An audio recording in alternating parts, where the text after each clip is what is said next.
Ang daang kasabutan, Genesis 37. Si Jose og ang iyang mga igsoong lalaki nagpabilin pagpuyo.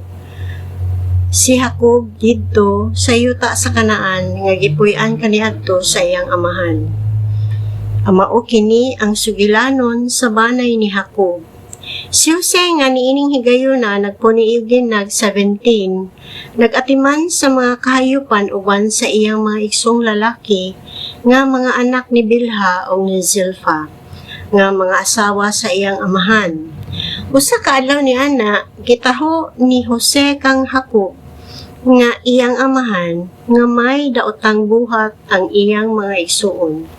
Gipangga ni Jacob si Jose labaw sa tanan niyang mga anak, kay natawo man si Jose sa tigulang na si Jacob. Gihimuan niya si Jose og taas nga bisti nga binuktunan, ug sa nakita sa iyang mga igsoon nga gipangga sa ilang amahan si Jose labaw kanila, naglagot sila kaniya ug masukanon kanunay ang ilang sinultihan kaniya. Usa ni anak kaahigayon, nagdamgo si Jose ug gisugilon niya kini sa iyang mga igsoon ug misamot ang ilang kalagot kaniya. Miingon siya kanila, "Nagdamgo ako sa akong damgo, didto kita sa uma ug namugkos sa mga trigo. Kunya mitindog ang akong binugkos ug gialirungan kini sa inyong mga binugkos ug miyukbo sila sa akong binugkos." Ug miingon ang iyang mga igsoon kaniya, "Naghuna-una ka ba nga mahimo kang hari namo? Magmando ka ba diay kanamo?" Busa, misamot ang ilang pagdumot kaniya tungod sa iyang damgo nga gisugilon niya kanila. Unya, nagdamgo pag-usab si Jose ug gisugilon usab niya kini sa iyang mga igsoon. Mingon siya, "Nagdamgo ako na ako sa maong damgo. Nakita ko ang adlaw, ang bulan, o 11 ka bituon nga miyukbo kanako."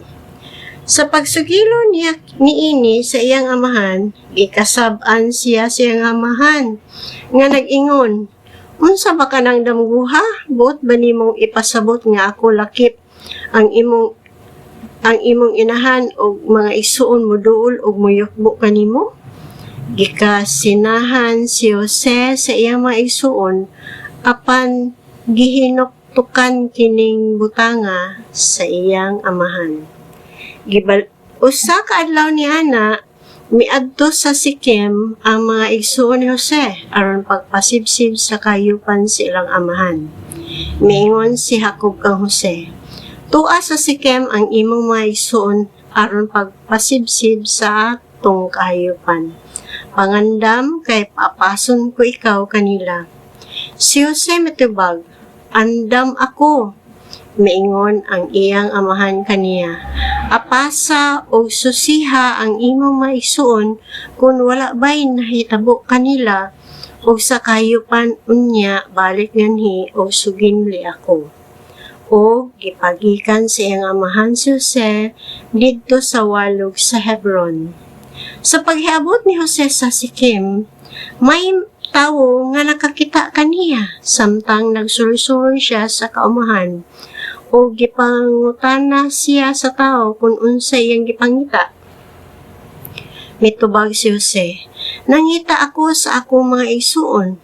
Tug-ani in taon ako kung ahain sila magpasibsib sa kayupan."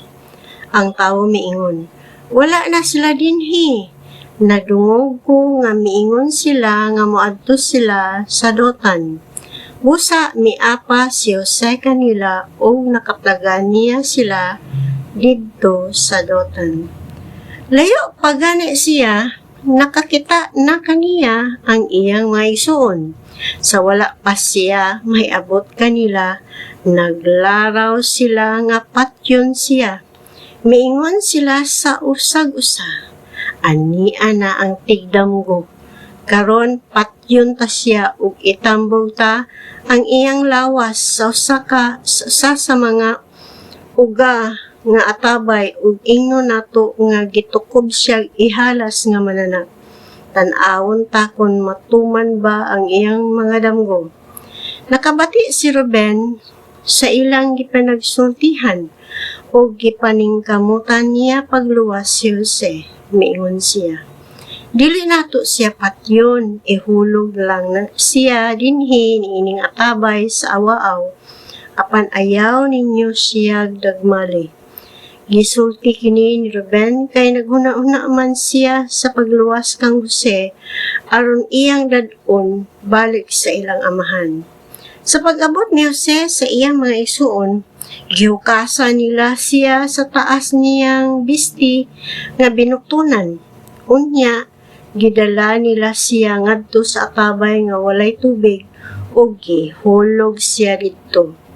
Unya, samtang nangaon sila, nakita nila ang usa ka panon sa mga Ismailita gikan sa Gilead. Nagbaguod ang ilang mga kamilyo sa karga nga may duga sa kahoy o tanom ug mga pahumot nga ilang dadon ngadto sa Ehipto. Sa miingon si Huda sa iyang mga igsuon, unsa may makuha nato kung patyon ta ang atong igsuon ug ililong ang iyang kamatayon? Maayo pag ibaligya ta siya sa mga Ismailita. Sa ingon ini dili kita makapasakit kaniya. Hinumdumi nga ato siyang isuon, dugo sa atong dugo ug unod sa atong unod. Miuyon niini ang iyang mga isuon ug sa pag-agi sa mga negosyante nga taga Midian, gikuha nila si Jose sa atabay ug gibaligya sa kantidad nga 20 ka buok salapi ngadto sa mga Ismailita nga maoy nagdala kaniya ngadto sa Ehipto. Sa pagbalik na ni Ruben ngadto sa atabay, wala na didto si Jose. Busa gigisi niya ang iyang bisti tungod sa iyang kaguol. Mibalik siya ngadto sa iyang mga isuon ug miingon, wala naman dito si Jose, unsa may angay kong buhaton. Unya, nagpatay silag kanding ug ilang gitunlog sa dugo niini ang taas nga bisti ni Jose. Gidala nila ang bisti ngadto sa ilang amahan ug miingon sila, nakaplaga namo kini, dili ba bisti man kini ni Jose? Nakaila ang ilang amahan nga bisti kadto ni Jose ug miingon siya, oo, iyaha kini. Gitukob ug giwatas-watas gayod siyang ihalas nga manana. Gigisi ni Jacob ang iyang sapot ug nagsulob siya bisting sako aron pagpaila sa iyang kaguol. Nagbangutan siyang dugay tungod sa pagkamatay ni Jose. Ang tanan niyang anak nga lalaki o babae miadto aron paghupay sa iyang kagul. Apan nagpadayon siya pagbangutan. Miingon siya, magbangutan ako tungod kang Jose, hangtod nga motipon na ako kaniya dito sa Siol. Busa nagpadayon siya pagbangutan tungod kang Jose. Sa laing bahin dito sa Ehipto, si Jose gibaligya sa taga Midian ngadto kang Potifar, usa ka opisyal sa Paraon ug kapitan sa mga gwardiya sa palasyo.